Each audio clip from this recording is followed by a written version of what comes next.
Hello, boys and girls. Today I will be reading The Ant and the Dove.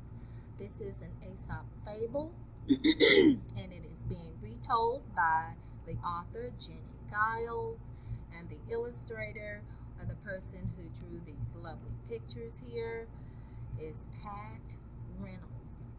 So let's begin.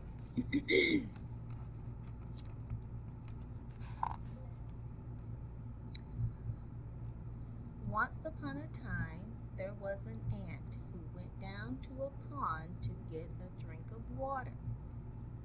But he was in too much of a hurry. As he ran down to the pond, his tiny feet slipped in the mud and he fell into the water. Boys and girls, this is the story that you're going to be using to fill out your SWBST organizer. So again, we know that the S is the somebody. So you think about who is the somebody in this book. Okay, who's the character?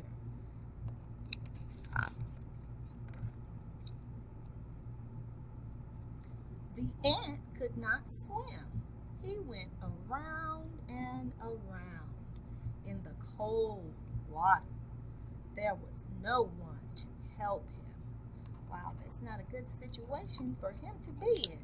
Sounds like a problem that the character is suffering at this moment. Okay, and then don't forget about the setting and where the story is taking place. So, hopefully the ant will be able to solve his problem. Let's see. A dove was sitting up in a tree by the pond. She looked down from her branch and saw the little ant in the water. Well, here comes another character, boys and girls. Let's see what the dove does to help the ant. The dove wanted to help the ant. She took a leaf in her beak and let it fall into the water. Well, there is a great way to solve a problem. Thankful for the dove in this situation. Let's see what happens next. The leaf came down beside the ant, and he climbed onto it. The dove had saved him. Then the leaf moved slowly across the pond. It stopped by some long grass. Okay, the ant is safe now. That's one way to solve that problem. Let's see what happens next. But as the ant rested on the grass, he saw a man's foot right beside him. He looked up and saw that the man had a net in his hand. The man was going to catch the dove. Oh my goodness, it sounds like the dove is in trouble now. Let's see what happens. Do you think a little bitty tiny ant can help a dove?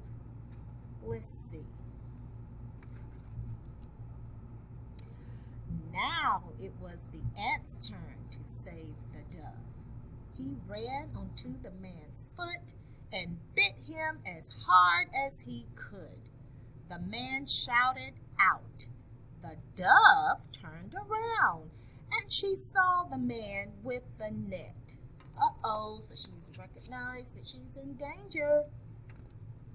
Okay, so you can get a good look at the illustrations and let's see what happens next. Here we go. Thanks to the little ant, the dove had time to fly away.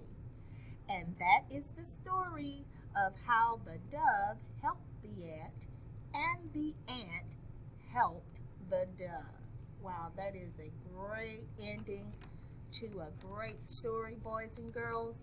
This is The Ant and the Dove. The author who retold this fable was Jenny Giles, so if you wanted to look it up to take an AR test, please do so. And also, remember remember we have our SWBST organizer. So you're only going to fill out one portion of this each day. But I encourage you to go back and listen to the story again and note that there can be more than one character in this story, and we've identified those. And what did the character want? Each of them wanted a different thing. So you write those down here in this section. Identify the problem. That is the B part of your summarizing organizer. And so, how was the problem solved again in the story? And then what happened at the end? We know we had a happy ending here. So I look forward to you guys sharing your summarizing organizer with me this week. Bye-bye.